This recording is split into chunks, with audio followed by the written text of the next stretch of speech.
Hi, everybody. I'm James, and welcome back to Storytime with James. Make sure you like, subscribe, and leave me a comment if you like. All right. This one is called Father Knows Best. Yes. Oh man, my father was a great man to me, and to all my siblings too. But we were terrified of my father at first. We because of my mother. She would threaten us by saying, "Hey, I'm gonna tell your daddy on you." She would constantly tell us that. And when he would come, we would straighten up. We would straighten up and look at each other and stuff like that because we were terrified. But my father was actually a nice guy. My father, he taught me a lot of things, that I still do today, that I still adhere to today, because look, me and my father got the same name. I'm Junior. He's Senior. Okay. So I would ask my father. I say, "What's your name? What's your name again?" He said, "My name is James." He said, and I said, "My name James." He said, He said, "I know. I named you after me. Okay, after me." So that's the first thing like that. He said he named me after him. But I thought that was kind of cool. Then when I my first day of school, when I went to school, well, my second day of school, my father made it a point to take me to school, and we had matching flannel shirts on. It was matching flannel shirts. I remember that clearly. We had matching flannel shirts, and he had me by my hand, and we go up in the school, and he left me there. Oh yeah. Then there was another time when we built a doghouse. We built a doghouse for my dog, for our dog named Gino. He was a German Shepherd. So I didn't know what I was doing out there, but I had a little hammer trying to help him. But we built a doghouse. He built a doghouse rather, and for Gino, and it was cool. Then early in the morning, one day my father had a work ethic, a strong work ethic. He would work for hours, hours. He would never be home during the day. He would come home like late at night, like maybe 2 in the morning, 1 in the morning, or something like that. But this particular day, he came home and it was like 3 or 4 o'clock in the morning, and he came home and he went in there and changed, and he came in my room and woke me up. He said, "Junior, get up, get up, get up." And I thought I was in trouble or something. I was like, so I got up. He said, "Come on, let's go." I said, "Where we going? Where we going?" He said, "Come on, we going fishing." So we drove out to Wolf Lake. It was like at the Indiana Illinois border, like between Illinois and Indiana. Wolf Lake. We went to Wolf Lake and fished.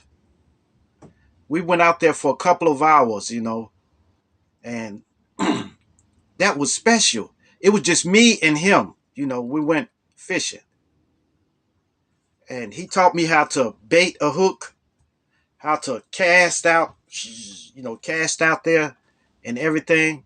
And I caught a couple of bluegills too. So yeah, I caught a couple of bluegills. Yeah. Then I remember I saw this commercial with the Tonka trucks. Okay, with the elephants stepping on the trucks, and the trucks never broke. And I wanted one so bad, and I was telling my mother about it. My father was sitting in there, and he heard it apparently, The next day, he went and got me one of those Tonka trucks, So, and that was special to me, man, because I love that truck. Then my father taught me how to ride a bike. I remember he was teaching my sister how to ride, and he was behind her, running behind, holding onto the back seat, and he let her go, and I think she fell into the shrubs or something, and she didn't want to try it no more. She didn't want to try it no more. But then he came to me, and he put me, because they bought us bicycles. So he got behind me and was running behind me. He said, "Come on, Jun Jun." He used to call me Jun Jun. "Come on, Jun Jun. Come on, steer it." And I was trying to steer the bike, and he let me go, and I didn't even know he had let me go. He said, keep looking straight," and then he let me go. And I didn't know he let me go, but I was riding. And when I finally realized he wasn't holding on, that's when I fell. But that that is when I learned how to ride a bike. My father taught me. So yes, yes, yes. Man, it was crazy about how I fell down. I fell after I realized that he was holding it. But then when I turned around and I came back, I was able to pedal on my own and balance myself. Then my father taught me how to tie my shoes. He taught me how to tie, put a loop, and swoop. So he kept telling me to do that, kept telling me to do that over and over and over and over. And I couldn't get it right too quick. But then I finally got it. You know, my father was I thought he was hard, because he would never he would never hug me. He would never pick me up, and he would never tell me he loved me. But my sisters, he would pick them up and everything. And I would try to come running up to him. He wouldn't pick me up. He'd put his hand out. He would shake my hand. I don't know, but I guess he was trying to teach me how to be a man. Trying to, mold me in some way to be a man. But he never picked me up and hugged me or nothing like that. But coming around the time when he got sick, he came to town. See, my father was in Alabama at the time. But we were grown. We were old enough to fend for ourselves. Actually, we were out. My sister was out fending for herself, and we all was out. My little sister and little brother stayed with us. So what once I he came to town, and he he had got kind of small, a little bit. And so I said, "Hey, how you doing?" He said, I'm okay. I'm okay." So he said, "Oh, okay." So he came into my house, and he got a chance to meet my oldest daughter, my first daughter. He got to meet my firstborn. And she took to him well. She jumped right up in his lap and everything. And then after that, after he spent 2 days with me, 2 days, 2 days, and we laughed and joked and talked about old times and everything.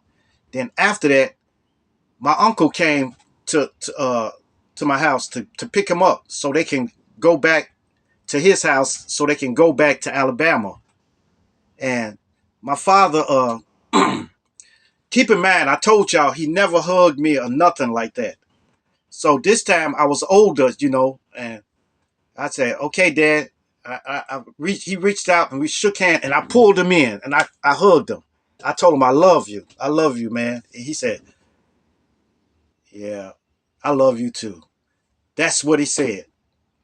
And that really touched me. That really touched my heart when he said he loved me back. It was crazy, man. But after that, he was leaving, and my daughter, he hugged my daughter too. He hugged her, and and then they left, and shortly after that, then he passed away. So it was crazy, man. Then I end up have to go down to Alabama for his burial and stuff like that. But after that, man, that really hurt me mentally because he was the closest thing to family that passed away. You know, so when he passed, man, that really hurt me. I was messed up for like about a month. Really, I was messed up for about a month. And then I finally slowly started coming around. I guess I was grieving us and stuff like that. But I had to try to tell my daughter, what happened. That granddaddy is gone. But man, but he left a great impression on me. A real great impression on me. It taught me to work hard. It taught me how to survive. He taught me how to build stuff, how to work on cars. Like he used to work on his car. I used to sit right next to him, and I used to try to take a screwdriver or something. He said, "No, don't do that." So I said, "Can I sit there and watch?" He said, "You can watch me while he's changing the oil or changing the spark plugs in the car and stuff." I would watch. I sit there and watch. And a lot of young people don't watch older men doing stuff like that. They just bring their car into you and let you work on it, and they go on about their business. But I'm telling you, man, you need a father in the family, okay? And I know a lot of you women out here say that you can do it on your own and stuff like that. But if you don't have no choice, you got to do it. You got to raise them on your own. But there's got to be a male somewhere around you that can step up to his father's place and tell these kids how to be a man. Because if they're around women all the time, they're gonna start taking on women traits. Okay, that's all I'm saying. They need a man to guide them. The right man, a man with his head on his shoulders. Okay? Right. All right, you guys. Make sure you like, subscribe, and leave me a comment if you like. And hit that bell notification.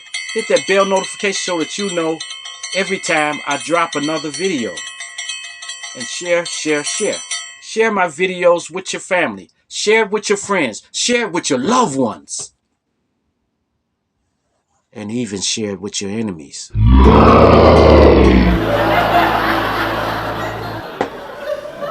All right, y'all. Peace. Adios. Salamet. Salamat!